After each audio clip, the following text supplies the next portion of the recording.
안녕하세요. 썰처녀입니다. 구독과 좋아요는 썰처녀에게 큰 힘이 됩니다. 오늘의 사연 시작하겠습니다. 저에게는 못살게 굴거나 괴롭히는 시누이는 아니지만 얄미운 시누이가 있었습니다. 시누이의 문제는 바로 식탐이었는데요. 어찌 보면 작은 일이다 생각할 수 있지만 저에게는 정말 스트레스였습니다. 요즘은 먹방이라는 신조어가 생기면서 미디어에서도 잘 먹는 게 대세인 건 알아요. 저도 잘 먹는 것에 대해서는 좋다고 생각하고요. 하지만 시누이는 먹는 거에 집착이 있다 보니 너무 지나칠 때가 많았죠. 저희 신혼집과 시누이의 집은 약 10분 거리에 있습니다. 그래서 맛있는 음식을 만들었을 때나 외식을 할 때면 가끔 불러서 같이 먹곤 했죠. 남편의 가족들은 밥 먹는 속도가 정말 빨라요. 제가 반 공기 먹을 때쯤 이미 한 공기는 다 먹고 추가로 먹을 정도니까요. 그래서 맛있는 걸 요리하면 다들 순식간에 싹쓸이해서 저는 남은 김치와 밥을 먹어야 할 때가 많았죠. 제가 먹는 속도가 그들보다 늦으니 이 정도는 이해합니다. 하루는 제가 회사에서 한우를 선물 받았던 날이었습니다. 그래서 시누이에게 저녁 같이 먹자고 연락을 했죠. 시누이도 좋다고 해서 왔고 준비는 다 해놔서 제가 물이랑 밥을 가지러 간 사이 한우 한 팩을 뜯어 반을 혼자 다 먹었더라고요. 아가씨, 아직 그이도 안 왔는데 벌써 다 드시면 어떻게 해요? 기다렸다가 같이 먹어야죠? 하고 말했습니다. 아가씨는 미안해요. 굽다 보니 냄새도 너무 좋고 소고기는 식으면 맛없단 생각에 저도 모르게 먹었네요. 하면서 웃더라고요. 때마침 집에 온 남편은 너는 어찌 된 게 오빠 입은 생각도 안 하냐 하며 화를 내니 아가씨는 먹는 거 가지고 진짜 치사하고 쪼잔하다 하고 되레 시누이가 화를 냈습니다. 결국 그날 제가 받은 선물임에도 불구하고 저는 4점 정도 먹었을까요? 정말 냄새만 맡고 끝났죠. 그래서 배가 고팠던 터라 남편이랑 라면 2개를 끓였는데 그것도 한 입만 하더니 시누이가 반 넘게 뺏어 먹더라고요. 저는 진짜 그놈의 한 입만이 어찌나 싫던지 분명히 라면 끓일 때 먹을 거냐고 물어봤거든요. 자기는 고기를 너무 먹어서 안 먹는다고 했는데 배통은 어찌나 큰지 몰라요. 그래도 이 사건은 귀엽게 넘어갈 수 있어요. 이런 일로 감정이 상하다 보니 정말 내가 치사한 건가 생각이 들더라고요. 어느 날은 아가씨가 월급을 받았다며 밥을 사겠다고 하더라고요. 그래서 웬일이지 하고 남편이랑 나갔죠. 아가씨가 데려간 곳은 다름 아닌 허름한 떡볶이 집이었어요. 남편은 그동안 우리가 너한테 먹인 게 얼만데 겨우 떡볶이 사주는 걸 생색내냐 하며 웃더라고요. 저는 그래도 사준다는 마음이 예뻐서 잘 먹겠다고 했어요. 제가 좋아하는 모습을 보니 혼자 뿌듯해하는 아가씨도 귀여웠고요. 한 달쯤 지나 어머님께서 연락이 와서 저녁에 같이 밥을 먹자 하시더라고요. 그래서 저는 일찍 가서 차리시는 걸 도와드리고 뒷정리도 했습니다. 어머님께서 반찬을 챙겨준다며 용기에 담고 있는데 시누이가 들어오더니 오빠네를 왜 이렇게 많이 줘? 라고 묻더라고요. 어머님은 너는 혼자고 오빠네는 2명이니까 그러지 라며 대답하셨습니다.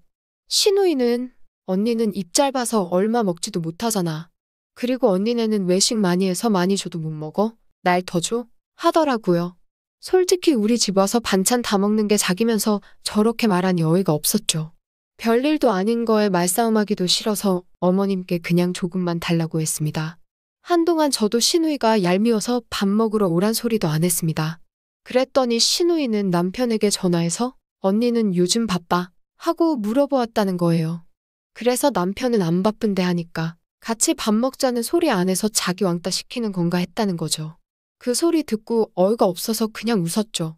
별로 대꾸할 가치도 못 느꼈습니다. 며칠 뒤 해물찜을 시켰는데 둘이 먹기에 양이 많아서 아가씨한테 오라고 했습니다. 시누이는 오랜만에 우리 집에 와서는 냉장고부터 열었습니다. 그러면서 냉장고 서랍이며 이곳 저곳을 막 뒤지더니 언니네 요즘 뭐해 먹었어요? 물었습니다. 그래서 대충 해 먹었어요. 하고 대답했죠. 그러던 중 냉장고에 있던 갈비찜을 보더니 언니, 갈비찜 있으면 저를 불렀어야죠. 둘만 맛있는 거 먹고 살았던 거예요? 진짜 서운해요. 저 갈비찜 엄청 좋아하는데 하면서 씻지도 않은 손으로 주워 먹더라고요. 진짜 더러웠지만 별말 안 했습니다. 손가락으로 쪽쪽 빨면서 몇 개 더 집어 먹는 모습을 보니 비위가 상했고 이따 집 갈 때 싸주겠다고 하고 비닐에 담았습니다. 걸신 들린 것도 아니고 음식 앞에서 눈이 돌아가는 이런 일이 빈번해졌습니다. 올 때마다 냉장고 냉동실 다 뒤져서 언니 이거 안 먹어요? 이거 진짜 맛있겠다. 저 주시면 안 돼요? 하는 게 매번 있는 일이 되어버렸습니다. 그래서인지 아가씨는 저희 집에 올 때면 보냉 가방과 얼음팩을 가지고 오더라고요.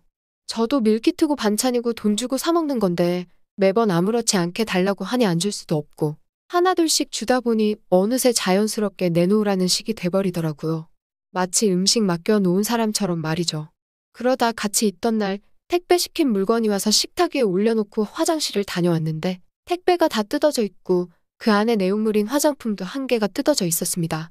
그래서 뭐지 하고 보고 있는데 아가씨가 와 언니 이거 엄청 좋네요 하며 얼굴에 바르고 있는 거죠. 순간 화가 나 아가씨 지금 뭐 하는 거예요? 하면서 소리쳤어요. 아가씨는 왜 갑자기 소리를 지르고 그래요? 하는 겁니다. 솔직히 남의 택배 뜯어서 물어보지도 않고 사용하는 게 상식적으로 말이 되는 행동인가요? 그래서 참다 이야기했죠. 아가씨 우리가 아무리 친해도 선이라는 게 있는데 제 물건을 아무렇지 않게 뜯어서 사용하는 건 아니죠. 그랬더니 아가씨는 언니 서운하네요. 가족끼리 택배 좀 뜯어줄 수도 있지. 그리고 어차피 화장품도 많이 샀는데 제가 하나 쓴 거 가지고 그렇게 화낼 일이에요? 되레 화를 냈습니다. 진짜 적반하장도 유분수지라는 말이 딱 생각났습니다. 더 이상 말하고 싶지 않아 그만 나가달라고 했어요. 그랬더니 자신이 뜯었던 제 택배를 바닥에 던져버리는 거예요. 아가씨가 택배를 던지는 바람에 안에 들어있던 유리로 된 크림 한 통이 쨍그랑하고 깨졌습니다. 그 순간 시누이도 놀라 엄마야 하면서 저에게 그러게 언니가 소란 안 피웠으면 이런 일 안 생겼잖아요. 화장품 하나 쓴 거 가지고 치사하게 정말 하면서 횡하고 그냥 나가버렸습니다. 크림 개수를 세어보니 아가씨는 그새 크림 한 통을 가지고 갔더라고요. 깨진 크림 통을 치우면서 얼마나 화가 났는지 아직도 생생합니다. 그래서 저는 며칠이고 연락을 안 했죠. 그랬더니 시어머님이 연락 와서는 시누이한테 어떻게 했길래 걔가 울면서 나한테 연락이 오니 하더라고요. 어머님께 이야기를 들어보니 자신의 잘못은 속 빼고 이야기했더라고요. 제가 아가씨한테 소리를 질러 그 소리에 아가씨가 놀라 크림통을 떨어뜨렸고 크림이 깨져 제가 화내면서 아가씨를 내쫓았다는 겁니다. 그날 이후 제가 아직 화가 안 풀려서 연락이 안 온다고 했더라고요. 진짜 어쩜 저렇게 뻔뻔한지. 남편도 저에게 당신이 윗사람이니까 당신이 참아. 걔가 아직 철이 없어서 그래. 하면서 저에게 말했습니다. 남편이 저녁을 먹자고 저와 시누이를 불러냈고 화해를 시키려고 하는 것 같았습니다. 제가 아무 말도 안 하고 있자 시누이는 언니, 그날은 제가 잘못했어요. 근데 언니가 너무 날카롭게 하니까 제가 겁먹었잖아요. 하면서 말을 하더라고요. 그래서 저도 물었죠. 어머님께는 아가씨가 물건들 바닥에 던져서 깨진 걸 왜 얘기 안 했어요? 물었습니다. 아가씨는 갑자기 말을 더듬으며 언니, 제가 잘못했다고 먼저 사과했잖아요. 지금 와서 잘못 따져서 뭐해요. 그만 좀 해요. 하고 말하는 겁니다. 자기가 잘못한 것도 모르는 진심 없는 사과를 받아서 뭐하나 싶었죠. 그래서 다시는 이런 일 없었으면 좋겠고요. 앞으로 저희 집 물건이랑 냉장고 뒤지는 일도 하지 말아주세요. 라고 말했습니다. 아가씨는 가족끼리 냉장고 보는 게 뭐 어떻다고 그렇게 까다롭게 굴어요? 언니는 나를 가족으로 생각 안 하는 거예요? 묻더라고요. 그래서 저도 말했죠. 냉장고만 그냥 열어보면 말을 안 해요. 제가 장 봐서 사놓은 것 하나둘씩 다 챙겨가고 아가씨 매번 올 때면 보냉 가방에 가득가득 챙겨갔잖아요. 제가 모르는 줄 아세요? 따지듯이 말했습니다. 아가씨는 진짜 먹는 거 가지고 치사하게 동생이 좀 챙겨갈 수 있지. 언니는 왜 이렇게 욕심이 많아요? 되레 소리쳤습니다. 제가 욕심이 많은 건가요? 말하는데 어이가 없었습니다. 이야기를 듣던 남편은 너 우리 집에서 그렇게 많이 가져갔어?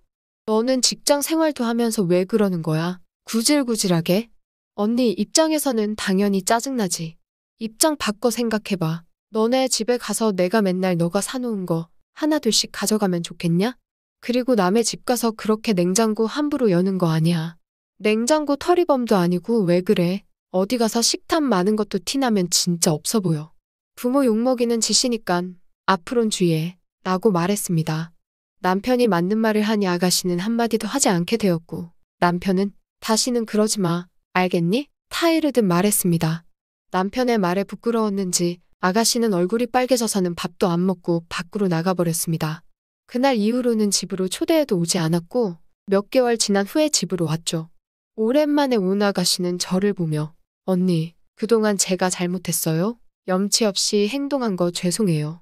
오빠가 결혼해서 새로운 가정 꾸려서 사는 건데 전 그냥 편하게 오빠네 놀러 왔다고 생각 들었거든요.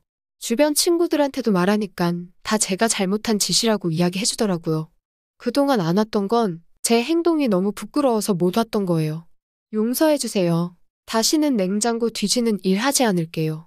아가씨는 눈물까지 고이면서 자신을 용서해 달라고 말했습니다. 스스로 깨우치고 용기 내서 말한 것이라 저도 쿨하게 용서했습니다. 사건 이후로는 시누이도 변했고 다시는 그러한 일을 하지 않아서 지금까지도 사이좋게 지내고 있어요. 친구고 가족이고 아무리 친해도 선을 지키는 것이 중요하다고 다시 한번 깨달았습니다. 오늘의 사연은 여기까지입니다. 긴 사연 끝까지 들어주셔서 감사합니다. 구독과 좋아요는 설처녀에게 큰 힘이 됩니다.